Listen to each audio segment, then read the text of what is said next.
नमस्ते विद्यार्थी मित्रांनो, some basic concept of chemistry याच्या एक्झरसाइज मधून आपण जे काही न्यूमेरिकल्स आहेत ते डिस्कस करत आहोत. आणि गेल्या व्हिडिओमध्ये मी तुम्हाला टोटल 18 न्यूमेरिकल्स मधले 9 न्यूमेरिकल्स कसे सॉल्व्ह करायचे त्याचा एक वे दिला होता.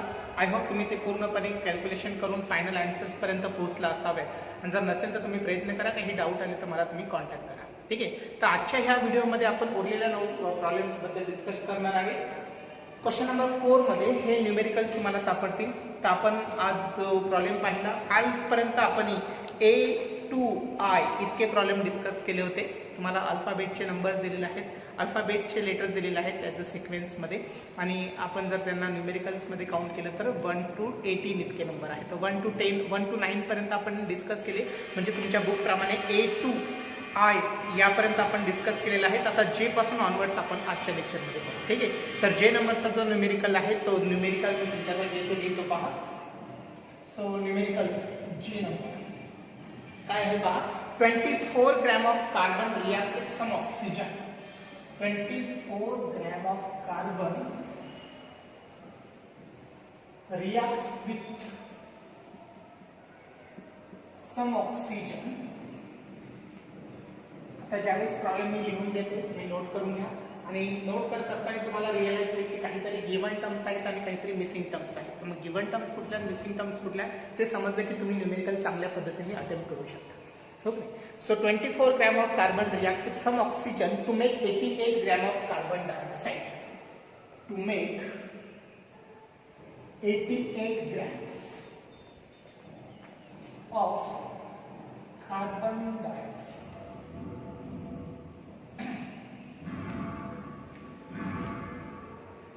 So find out how much oxygen must have been used. Find out how much oxygen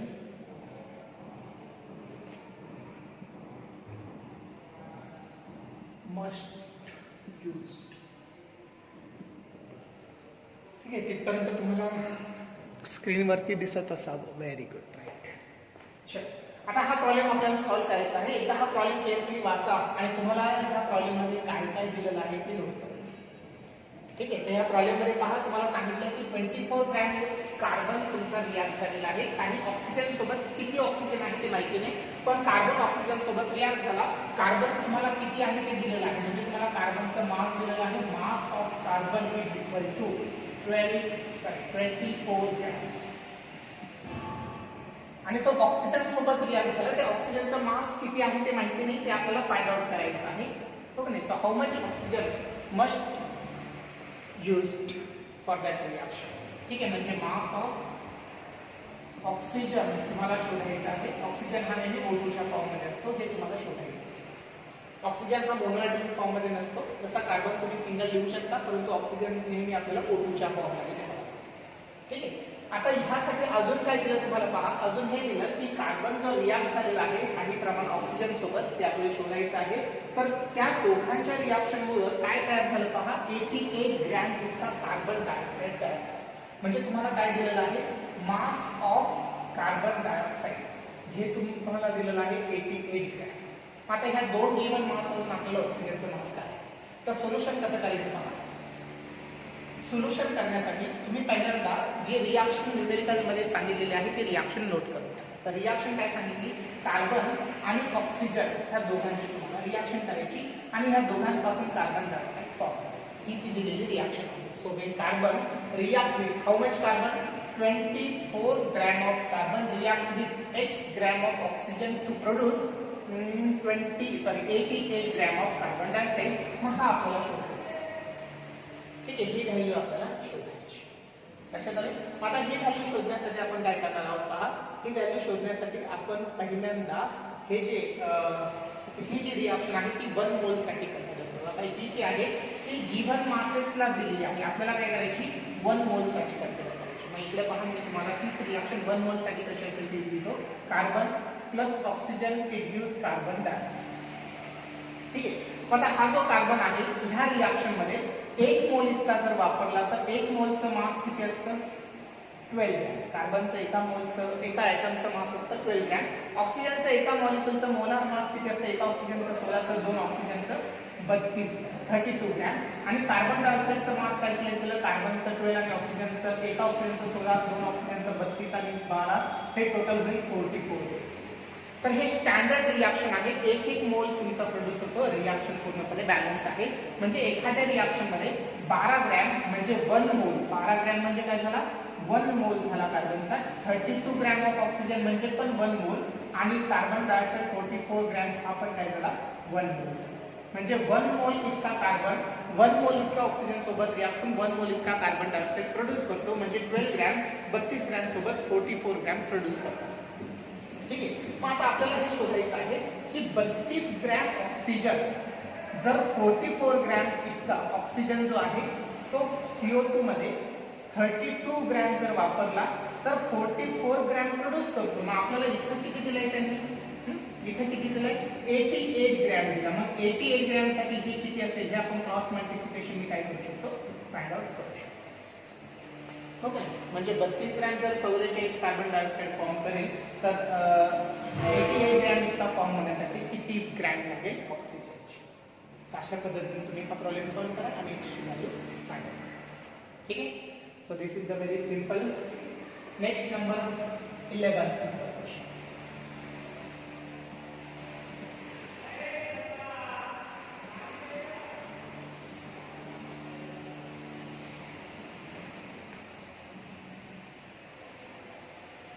चला 11 नंबरचा क्वेश्चन काय सांगतो पहा. के नंबर तुमच्या सिक्वेन्समध्ये नंबर ऑफ ॲटम्स तुम्हाला शोधायचे आहेत आणि काही एक्झाम्पल्स तुम्हाला दिलेले आहेत त्याचे. So number of calculate the number of atoms of के नंबरचा कॅल्क्युलेट नंबर ऑफ ॲटम्स. हा प्रॉब्लेम तुम्ही सॉल्व्ह केलेला आहे आपण पाठीमागच्या वेळेस. म्हणजे ह्या टाईपचा तुम्ही करू शकता असे. Calculate the number of atoms in each of the following.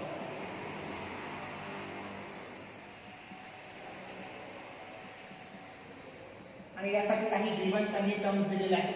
Given terms मध्ये त्यांनी सांगितले नायट्रोजनचं ॲटमिक मास, 14 युनिफाईड युनिट आणि सल्फरचं ॲटमिक मास 32 युनिफाईड. आणि ह्याच्यावरून तुम्हाला ए शोधायचं आहे 0.4 mole of nitrogen, 0.4 moles of nitrogen. नायट्रोजनचे 0.4 मोल जर घेतली तर त्याच्यामध्ये ॲटम्स किती असतील हे तुम्हाला शोधायचं. आणि दुसरा पार्ट जो आहे डी तो तुम्हाला दिलेला आहे 1.6 ग्रॅम सल्फर, 1.6 ग्रॅम सल्फर. यांच्यामध्ये ॲटम्स किती ते तुम्हाला शोधायचे. मग नंबर ऑफ ॲटम्स काढण्यासाठी आपल्याकडे फॉर्म्युला काय आहे, नंबर ऑफ ॲटम्स किंवा त्याला आपण फंडामेंटल पार्टिकल्स म्हटलेलं आहे. So number of atoms or fundamental particles is equal to number of moles into Avogadro's number. हो ना, इथं पण नंबर ऑफ ॲटम्स काढण्यासाठी आपण काय करणार, सेम फॉर्म्युला अप्लाय करणार. So number of atoms is equal to number of moles into Avogadro's number. आता Avogadro's नंबर आपल्याला माहिती आहे, नंबर ऑफ मोल्स आपल्याला शोधायचे. मग नंबर ऑफ मोल्स किती दिले यांनी, तर 0.4 मोल्स दिली इंटू Avogadro's नंबर 6.022 इंटू 10⁻23. तुमचं उत्तर येऊन जाईल. ठीक आहे. आणि इकडे तुम्ही काय करणार 1.6 ग्रॅम ऑफ सल्फर. मग आता तुम्हाला हे वेट दिलेला, मोल्स दिलेत का नाही. मग मोल्स कशी काढली जातात, मोल्स काढली जातात मास अपॉन मोलार मास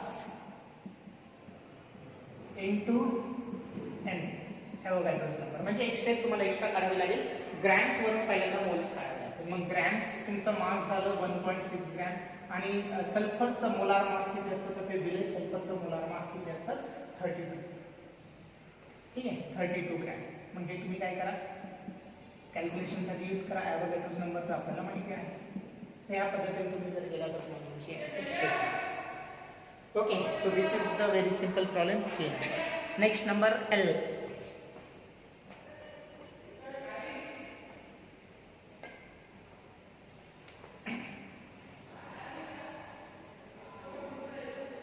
बघा काय सांगते तुमचा नेक्स्ट नंबरचा प्रॉब्लेम 12th नंबरचा सिक्वेन्स प्रमाणे एल येईल तुमचं 2 gram metal burn in oxygen. आता हा जो प्रॉब्लेम आहे एक लॉ बद्दल सांगितलेला आहे, त्याच्यामुळे त्याला काही करण्याची गरज नाही कारण की सिलेबस मधून तुम्हाला तो रिड्यूस केलेला आहे. ठीक आहे. So go for next problem, M problem. In 2 moles of acetaldehyde, calculate the following. In 2 moles of acetaldehyde, in 2 moles of acetaldehyde, acetaldehyde चे 2 मोल जर घेतले तर खाली काही कॅल्क्युलेट करायला तुम्हाला सांगितलेलं आहे. Number of moles of carbon, काय काय कॅल्क्युलेट करायची?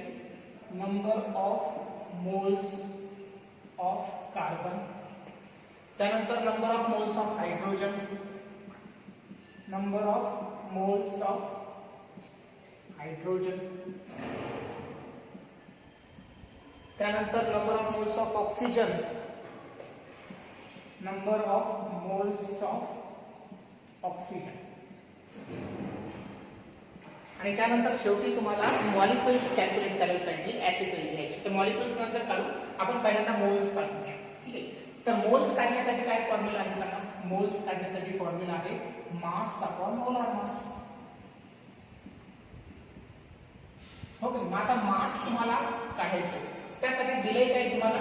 ऍसिडल्डिहाइड दिलेला आहे 2 मोल्स. ऍसिडल्डिहाइड म्हणजे काय असतं पहा, CH3COOH हा ऍसिडल्डिहाइड साठी, सॉरी COH हा ऍसिडल्डिहाइडचा फॉर्म्युला आहे, स्ट्रक्चरल फॉर्म्युला, आणि त्याचा मॉलिक्युलर फॉर्म्युला पाहिला तो होतो C2H4O.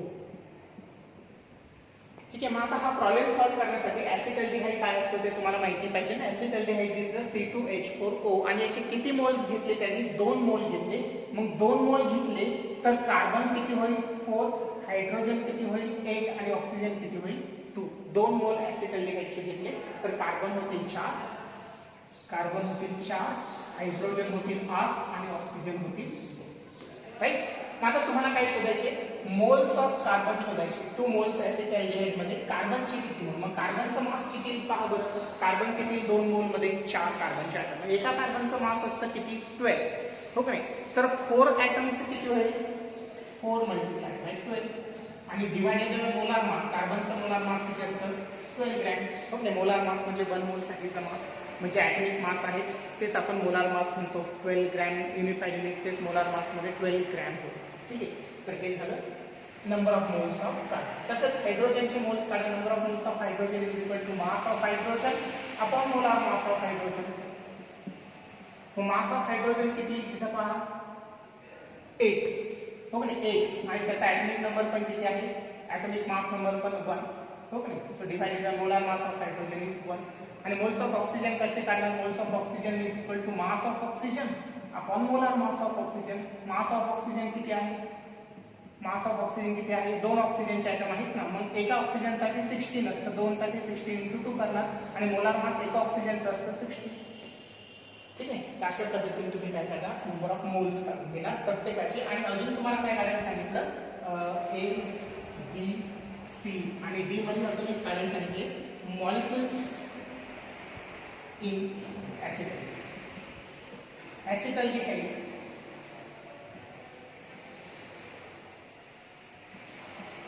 मॉलिक्युल्स किती? मॉलिक्युल्ससाठी फॉर्म्युला काय? Number of moles into Avogadro's number. मग नंबर ऑफ मोल्स तर तुम्हाला दिली ना ऍसिडल्डिहाइडचे किती?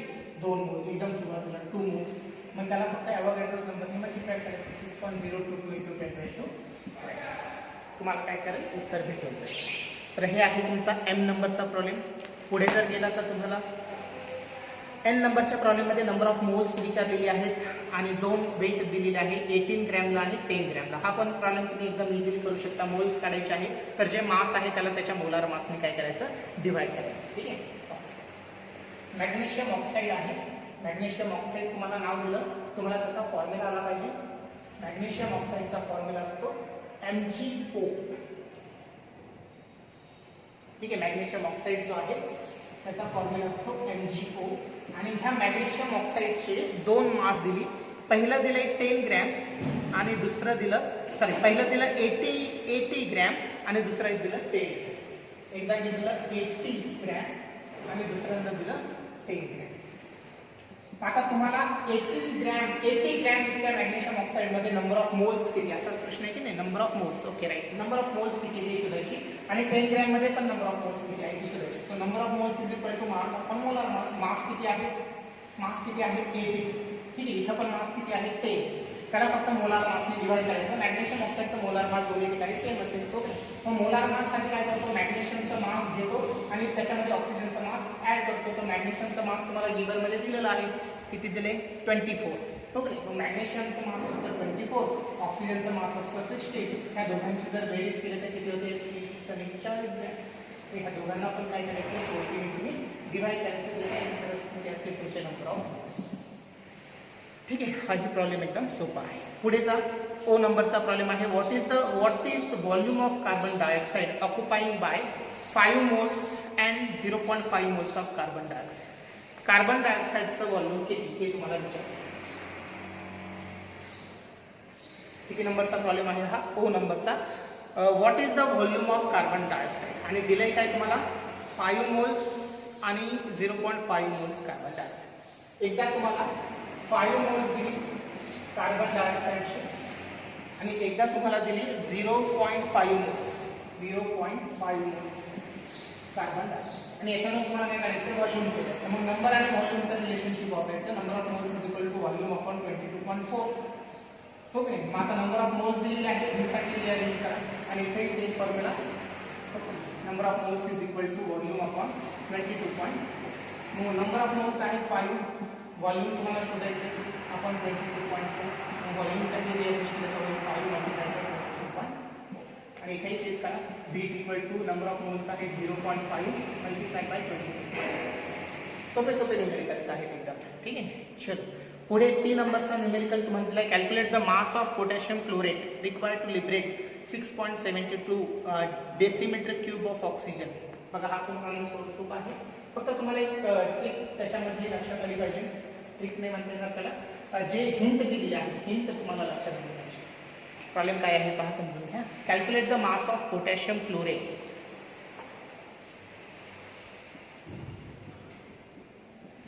Calculate the mass of potassium chlorate KClO3 हा फॉर्म्युला त्यांनी दिलेला आहे.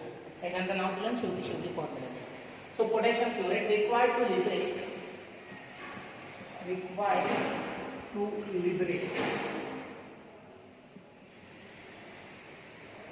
6.72 decimetre cube of oxygen at HTP. आणि गिव्हन मध्ये तुम्हाला मोलार मास दिलेला आहे पोटॅशियम क्लोरेटचं 122.5. So molar mass of potassium chlorate is equal to 122.5 gram. बघा आता काय करायचं सांगितलं तुम्हाला, मास कॅल्क्युलेट करायचं KClO3चं. कशासाठी, त्याच्यातून एवढा ऑक्सिजन लिबरेट होतो. मग आता तुम्हाला ते रिॲक्शन लिहावी लागेल. KClO3 याच्यापासून O2 लिबरेट करायचं. मग O2 काढण्यासाठी काय करावं लागेल, त्याला हीट द्यावी लागेल. हीट जर दिली तर याच्यातून O2 म्हणजे ऑक्सिजन रिमूव्ह होईल, फक्त राहील KCl आणि ऑक्सिजनला बॅलन्स करण्यासाठी इथं 3/2 करायचं. Balancing of chemical reaction. ठीक आहे, त्याची तुमची रिॲक्शन आहे. आणि ह्या रिॲक्शनमध्ये 1 मोल इतका जर आपण घेतला कंपाऊंड, 1 मोल KClO3 घेतला तर 3/2 मोल इतका ऑक्सिजन आपल्याला भेटतो.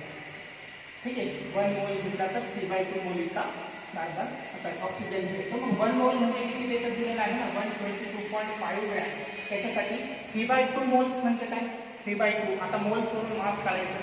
Moles is equal to mass upon molar mass. ठीक आहे, मग मास किती येईल त्याचं पहा ना. मोल्स काय आहे तुमचे 3/2 इज इक्वल टू मास तुम्हाला शोधायचे अपॉन मोलार मास. ऑक्सिजन गॅससाठी असतं 32. एका ऑक्सिजनचं 16 तर 2 ऑक्सिजनसाठी. ठीक आहे, आता रिअरेंज करून तुम्हाला जे काही भेटेल ते भेटेल कशाचं, ऑक्सिजन. ठीक आहे, याला सपोज आपण म्हटलं की हे मास तुम्ही A इतकं फायनल केलं. मग 122.5 ग्रॅमसाठी इतके मोल्स तुम्हाला भेटले, एवढं मास भेटलं. पण आता तुम्हाला मासचं काय घेणं देणं नाही, तुम्हाला व्हॉल्यूम दिलेलं आहे. ठीक आहे, व्हॉल्यूम दिलं. व्हॉल्यूमचं रिलेशन पाहून मासचं रिलेशन घेऊन जाणार नाही, व्हॉल्यूमचं रिलेशन. कारण की जीवनमध्ये काय दिले, व्हॉल्यूम. मग पहा 1 मोलसाठी व्हॉल्यूम किती असतं, याला कन्सिडर करू आपण 1 किंवा याला कन्सिडर करू 1 लिटर. हो का नाही, याचे किती लिटर फॉर्म होतील 3/2 लिटर. किंवा तुम्ही असंही करू शकता 1 मोल म्हणजेच काय 22.4 मीटर आणि C/2 इतके मोल्स तुम्ही व्हॉल्यूममध्ये कन्वर्ट केले तर याला फक्त 22.4 काय करायला लागेल मल्टिप्लाय करा. मग ते तुम्हाला व्हॉल्यूम मिळेल, त्याला मी V1 म्हटलं. मग आता 22.4 म्हणजे काय झालं 1 मोल म्हणजे 122.5 ग्रॅम इतक्यासाठी 22.4 लिटर व्हॉल्यूम. तर एवढ्यासाठी किती पुन्हा क्रॉस मल्टिप्लिकेशन करून तुम्ही शोधू. तर हा आहे तुमचा नेक्स्ट न्यूमेरिकल. हो की नाही. पुढं क्यू नंबरचा प्रॉब्लेम जो आहे त्याच्यामध्ये एक ॲडिशनल फॉर्म्युला तुम्हाला वापरायचा आहे. पहा तो काय आहे. तुम्हाला आता एक कंपाऊंड दिलेला आहे, त्या कंपाऊंडचे तुम्हाला ॲटम्स शोधायचे आहेत आणि प्रत्येकाचे वेगवेगळे ॲटम्स तुम्हाला शोधायचे. काय फॉर्म्युला आहे पहा. Calculate the number of atoms of hydrogen present in 5.6 gram of urea. 5.6 ग्रॅमची युरिया दिली आणि त्या युरियामध्ये तुम्हाला काय शोधायचे, हायड्रोजनचे पण ॲटम्स शोधायचे, ऑक्सिजनचे पण ॲटम्स शोधायचे, कार्बनचे पण ॲटम्स शोधायचे. आणि अजून काय सांगितलं, calculate the atoms hydrogen, also calculate nitrogen, carbon and oxygen also. नायट्रोजनचे पण. ठीक आहे. मग आता ॲटम्स शोधण्यासाठी फॉर्म्युला काय आहे आपल्याकडे फंडामेंटल पार्टिकलचा n × ॲव्होगॅड्रोज नंबर. इथे पण n × ॲव्होगॅड्रोज नंबर, इथे पण n × ॲव्होगॅड्रोज नंबर आणि इथेही n × ॲव्होगॅड्रोज. हो ना. मग आता हे सगळे जे आहे त्यांच्यामध्ये नंबर ऑफ मोल्स तर सारखेच भेटतील. मग नंबर ऑफ मोल्स जर सारखेच भेटले तर इथं ॲटम्स पण सारखे भेटतील, पण ते ॲटम्स हे सगळ्या मॉलिक्युलचे असणार आहे. आपल्याला काय करायचे, फक्त ॲटम्स कोणाचे शोधायचे, हायड्रोजनचे शोधायचे. मग तुम्हाला हायड्रोजनचे ॲटम शोधण्यासाठी हायड्रोजन किती आहे ते शोधायचे युरियामध्ये. मग युरियाचा फॉर्म्युला असतो असा NH2C double bond O NH2. हा स्ट्रक्चरल फॉर्म्युला झाला. याचे मॉलिक्युलर फॉर्म्युला काढला होतो CN2H4O. म्हणजे एका युरियामध्ये हायड्रोजन 4. हो, एका युरियामध्ये हायड्रोजन 4. त्याला म्हटलं जातं ॲटोमिसिटी. जुन्या सिलेबसमध्ये हा वर्ड होता, नवीनमध्ये इन्क्लूड केलेली आहे. पण लक्षात ठेवा, एखाद्या कंपाऊंडमध्ये किती ॲटम्स आहेत ती झाली त्याची ॲटोमिसिटी. मग हायड्रोजनची ॲटोमिसिटी किती आहे 4, ऑक्सिजनची ॲटोमिसिटी 1, नायट्रोजनची 2, कार्बनची 1 आणि पूर्ण युरियाची ॲटोमिसिटी जेवढे ॲटम्स आहेत तेवढे 1 2 3 4 5 6 7 आणि 8. ठीक आहे. आता तुम्हाला इथं फक्त काय करायचं, ॲटोमिसिटीने मल्टिप्लाय करायचं. हायड्रोजनची ॲटोमिसिटी किती 4, ऑक्सिजनची ॲटोमिसिटी 1, कार्बनची ॲटोमिसिटी पण 1 आणि नायट्रोजनची ॲटोमिसिटी 2. हे फक्त ॲटोमिसिटीने तुम्ही त्याला काय करणार, मल्टिप्लाय करणार. तर हा एक प्रॉब्लेम आहे, सोपा. ठीक आहे. आणि एकदम पुढे लास्ट प्रॉब्लेम तुम्हाला दिलेला आहे. Mass of sulphur dioxide produce by burning 16 gram of sulphur in excess of oxygen. इथं पण सेम जो मी पूर्वी तुम्हाला दिला होता क्रॉस मल्टिप्लिकेशन करून सॉल्व्ह करण्यासाठीचा प्रॉब्लेम तोच इथेही वापरायचा. काय आहे प्रॉब्लेममध्ये पहा. सल्फर डायऑक्साइडचं मास किती प्रोड्यूस होईल सल्फरला बर्न केलं तर ते तुम्हाला शोधायचं. मग ही रिॲक्शन माहिती पाहिजे. सल्फरला बर्न केलं म्हणजे ऑक्सिजन सोबत रिॲक्ट केलं तर सल्फर डायऑक्साइड फॉर्म. मग आता याच्यामध्ये त्यांनी सांगितले काय, calculate the mass of sulphur oxide. हे तुम्हाला शोधायला सांगितलं आणि त्याच्यासाठी 16 ग्रॅम ऑफ सल्फर तुम्ही दिले आहे. 16 ग्रॅम ऑफ सल्फर तुम्हाला दिले. ओके. मग आता पहा, जर आपल्याला ही रिॲक्शन स्टँडर्ड कंडिशनला जर टाकला भेटली तर स्टँडर्ड कंडिशनला सल्फरचं मास असतं 32 ग्रॅम, ऑक्सिजनचं असतं 32 ग्रॅम आणि सल्फर डायऑक्साईडचं किती तयार होतं पहा 32 64 ग्रॅम. ओके. म्हणजे 1 मोल इतका प्रोड्यूस होतो. आपल्याला सांगितलंय काय, सल्फर 16 ग्रॅम दिला म्हणजे याचे हाफ केले, याचे हाफ म्हणजे याचे पण हाफ, याचे हाफ म्हणजे याचे पण हाफ. म्हणजे तुम्हाला वेट कॅल्क्युलेशन करायची गरज नाही, डायरेक्ट उत्तर तुम्ही देऊ शकता 32 ग्रॅम. ठीक आहे. अशा पद्धतीने तुम्ही तुमचे ॲन्सर्स कंप्लीट करून घेऊ शकता. तर मी फक्त तुम्हाला एक ट्रिक वे दिलेला आहे, त्या वेनी तुम्ही जा आणि न्यूमेरिकल्स व्यवस्थित लिहून मला ॲज अ होमवर्क म्हणून तुम्ही सबमिट करून टाका.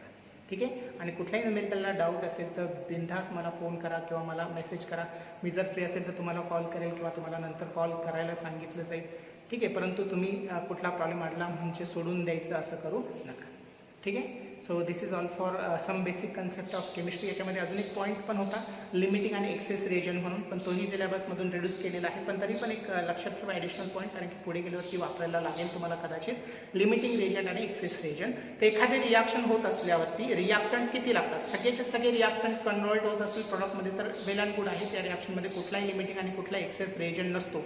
पण जर 2 रिॲक्टंट मिक्स होताना एक उरला, रिॲक्शन पूर्ण झाल्यानंतरही रिॲक्टंट उरला, जास्त राहिलं तर त्याला एक्सेस रिएजन म्हणायचं.